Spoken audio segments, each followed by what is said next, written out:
This video is sponsored by Overtime Heroics, made by the fans, for the fans. With the season of the AWL just 1 week away from starting, now is a perfect time to get a more in-depth look at all the teams in the league. First up are the Battlehawks, who will be joining the Valiant Conference and playing in the new Lafayette Corner. They do two things very well, and that's pitching and defense. From the starters to the bullpen, this team has really great pitching. Led by their ace, 25-year-old Summer Starling, she may be a contender to lead the league in strikeouts thanks to both her amazing velocity and her phenomenal off-speed pitches. She can hit 99 on the radar gun with her fastballs and her forkballs, as well as sliders give batters fits at the plate. As far as the offense goes, they have some veteran leadership in Robin Reed. At 30 years old, she's got decent speed still, to go along with a strong arm and a reliable glove. She can play anywhere on the field the team needs her to be. Wrapping things up for the Battlehawks, a perhaps underrated player to watch with this squad is Reno Fulton. At 23 years old, he's a very good fielder who can play either middle infield position. I think he'll manage to surprise some people at the plate with his power as well, if given the opportunity. This team is looking to show up in a big way in their first season and bring their no-fly zone defense along for the ride.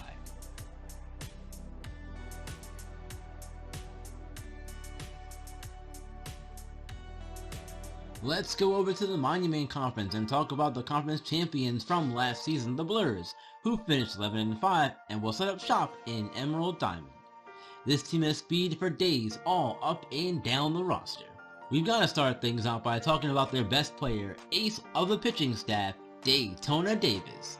The intense 23-year-old is coming off last season's 2-2 record with 16 strikeouts and a 3.76 ERA. Speaking to her in the offseason, she says she's very excited about getting back on the mound and to show the whole world that she's the best pitcher in the league. This offense will take runs however they can, whether it's showing off some power or some small ball and trading outs for runs, because the manager, Roger Rawlings, is that confident that his team can outpace anyone and overwhelm them. With other key players such as Lex Expeditious, Jordan Jett, and Zoe Zoomer, I think this Blurs team is set up for a much better second season. Let's fly back over to the Valiant Conference for a look at the Dragons, who play in the Bingata Bowl. Their first season was not so great, as they struggled to really get anything going, finishing tied for last place in the conference with a 3-13 record. But this year they have a lot to look forward to, including the surprise return of right fielder Ota Kamatari. Kamatari was supposed to be a big part of this team's inaugural season, but was relegated to coming off the bench due to serious health issues.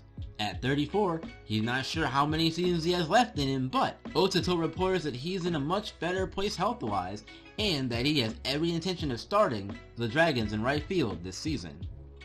Kamatari is a reliable contact hitter for this Dragons team when healthy, so I'll be excited to see him take the field and see what kind of impact he has. This Dragon offense is very potent and dangerous if they can get going though, because much like the Blurs, speed is their game, but they can hit very well for both contact and power, and every person in this lineup is dangerous. Saki Toriyama is just one of many reasons why this Dragon team is confident they'll fare better this season than last. Toriyama was the captain of the team last season, but with Kamatari back, he's graciously given that role back to him since the two have a really great relationship.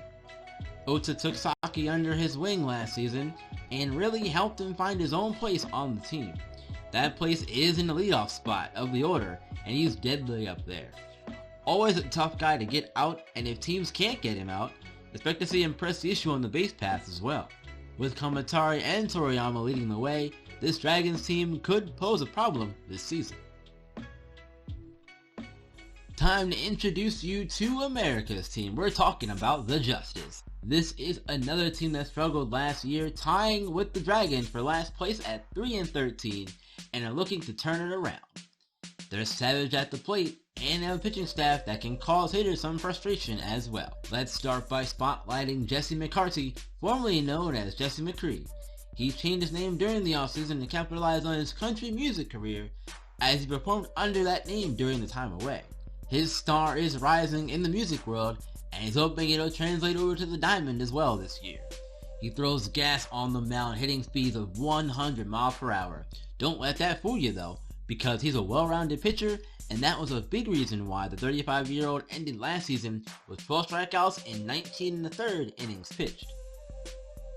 This offense has players like Paul Johnson, the power-hitting catcher who can go yard and change the game with one swing of the bat, as well as left fielder Mary Jane, who can send balls flying a long way as cornerstones of the offense.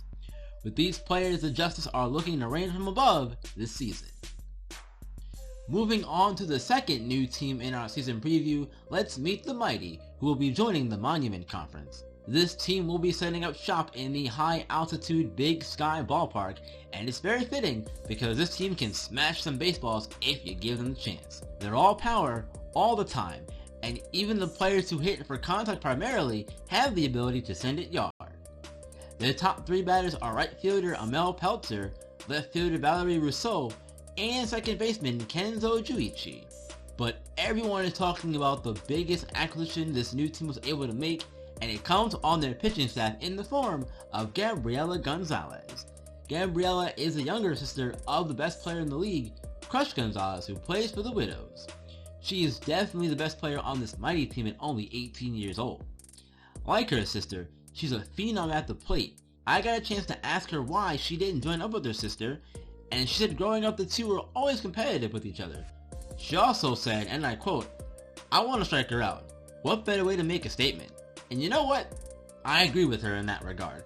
I'm expecting to see a montage of her strikeouts every time she takes the mound. Love the confidence. This team is going to be fun to watch.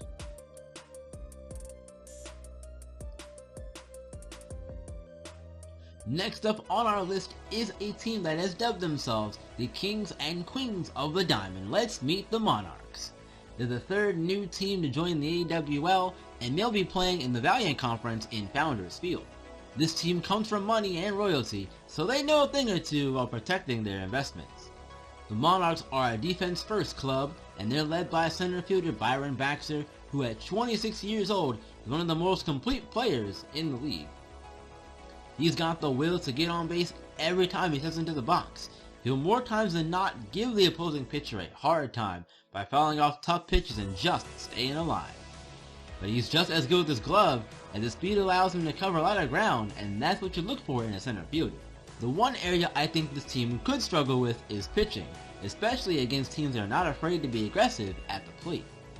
This is also a team that has some of my personal favorite names in the league. Just listen to these: Maximilian Dupont, Allegra St. Clair, and my personal favorite, Barnaby Belleville III. How can you not want to hear some of these names and root for this team? I'll be keeping an eye on this Monarchs team for sure as they enter the league in their first season. On to a team that strikes fear into the opposition whenever they see them on the schedule. The Nightmare call Apple Field home and are by far the best team in the AWL. They are dominant in every aspect of the game, and last year they were the fan favorites to win it all when the league was first revealed.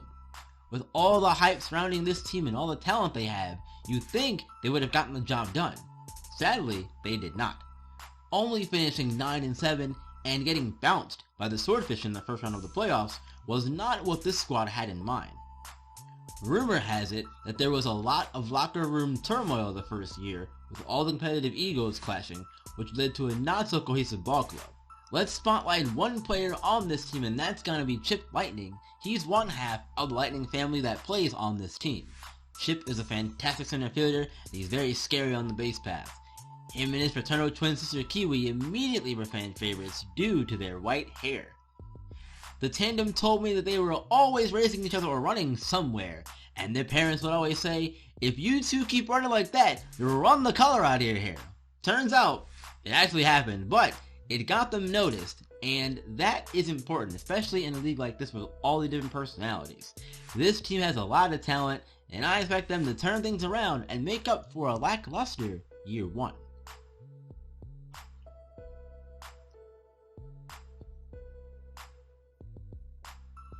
7 down, 7 more to go in our season preview, so let's go on down to the desert and meet a new team that'll be playing in Red Rock Park, the Pythons. This team will strike you out with their pitchers, and their powerful bats will make opposing pitching staffs quiver in fear. The player spotlight on the Pythons falls on the starting pitcher, Randy Junction. As his name suggests, his junk balls are his best stuff. The curveball, slider, and changeup are all on the table when he needs an out. So, if you're a batter, I would recommend not sitting on a fastball facing Randy. Around the diamond, 2 other players to look out for on this team are first baseman Mac King, who feasts on right-handed pitchers for breakfast and will have an inside pitch for dessert, as well as left fielder Barry Bonds, whose name says it all. He hits bombs. When you go up against this Pythons team, just pray you don't get bit.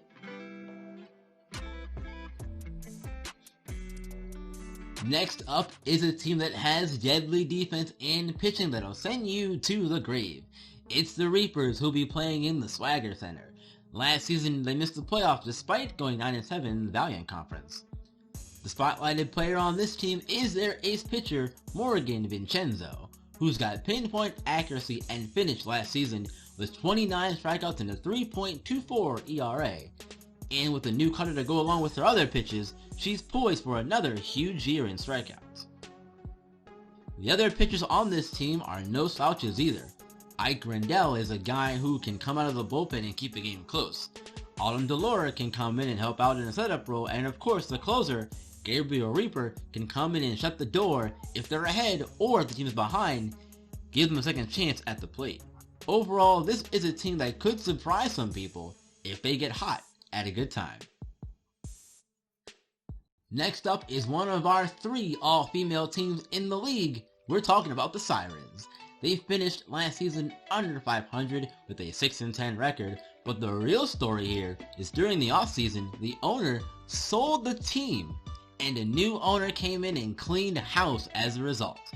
This led to an entirely new roster that strengthens our defense and contact hitting. The key player on this Sirens team is Chise Muto, the catcher. She's got a very strong arm, and during some scrimmage games, she put it on display, throwing out plenty of runners. She's also an aspiring anime voice actress, so she's got multiple talents as well as her baseball skills. Besides Muto, the best fielder on this team is probably the speedy center fielder, Kaneko Kawada. The pitching on this team isn't the greatest, but the ace, Ruru Fujimoto's got some serious talent. She's able to make batters look silly with any of her 4 pitches. When she gets going on the mound, she is tough to get off her game. Also, she's not easy out at the plate either, which only adds to her benefits to the team. With a new regime in place, this Sirens team could have an improved second season in the league back in Sakura Hills. Let's get to the team that represented the Monument Conference in last year's championship, the Swordfish, who play at Shaka Sports Turf.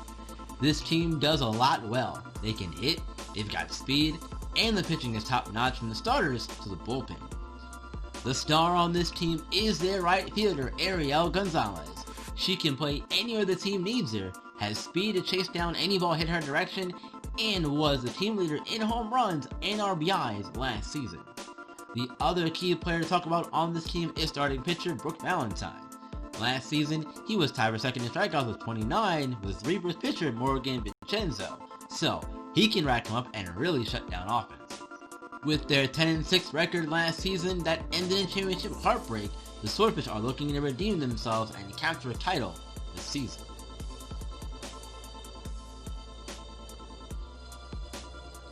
Brace yourselves everyone, because we're entering the Tiger Den to talk about a new team to enter the league in the Tigers. This team has a great bullpen that looks to shut down games as well as give their balanced offense a chance to do some damage of their own. This Tigers team has something not many other teams in the league have, and that's someone who can come in and start, or out of the bullpen as a pitcher. That person is Ha-Jun Chung.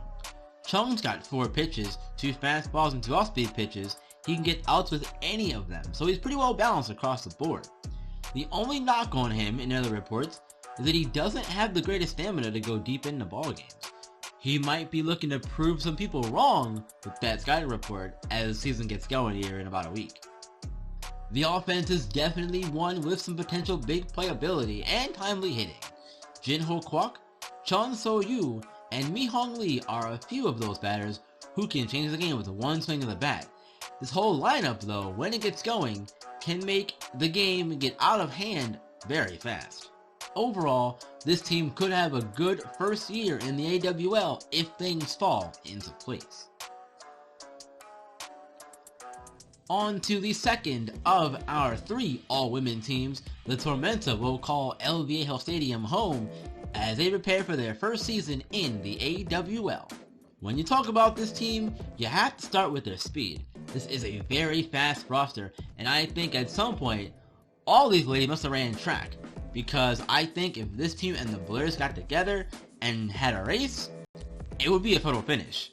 The team's second strength is pitching, and we all know how important that is in baseball. So let's talk about the woman known to her teammates as the K-Queen, Luisa Clemente.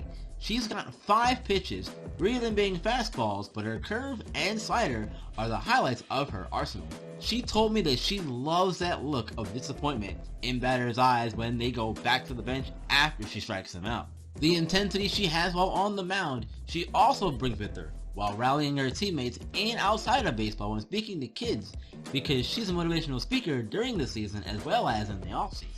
This offense has a chance to impress people, I think, because they've all got speed, and they'll definitely make plays when given the opportunity.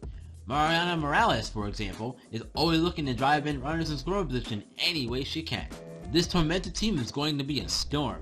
The only question is, will these teams be able to weather it? And wrapping up our season preview, we're going to meet the defending AWL champions, the 3rd all-women team in the league, the Widows. The Widows come into year 2 with a lot of doubters. Many people called last season a fluke due to the short nature of it, despite the fact that they have multiple players, either leaders in different stat categories, or in the running for them.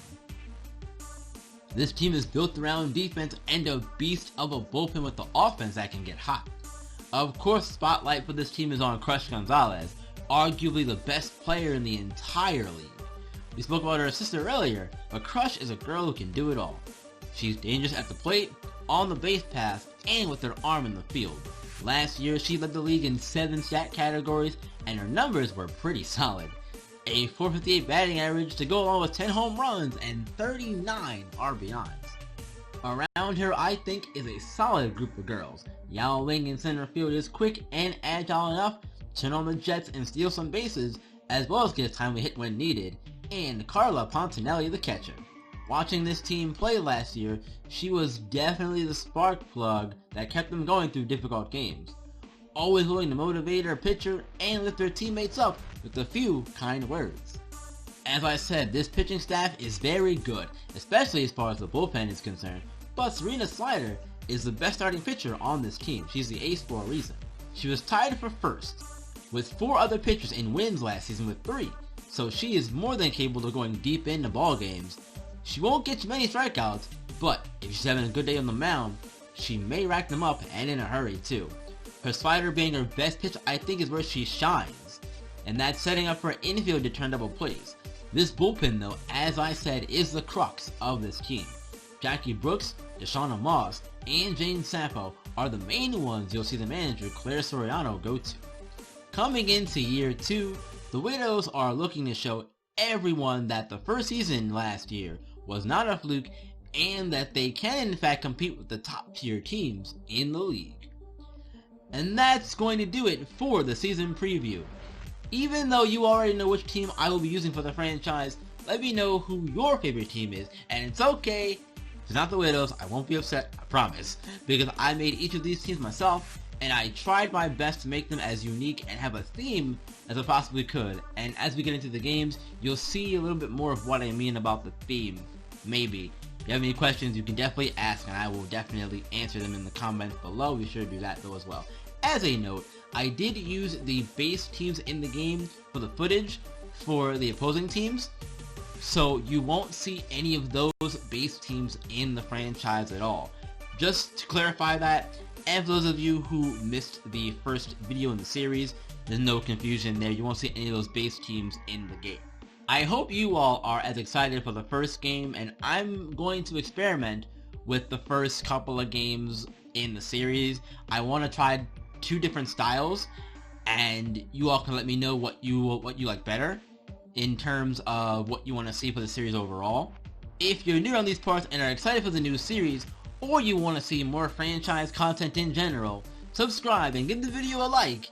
While you're at it, hit the bell so you can get notified when videos go live for you, and share this around wherever you share cool stuff. Also, be sure to follow me on Twitch and Twitter. Those links will be in the description box down below. Until next time, you guys, you know what to do. Keep on shining and keep on grinding, and we'll see you all in the next one.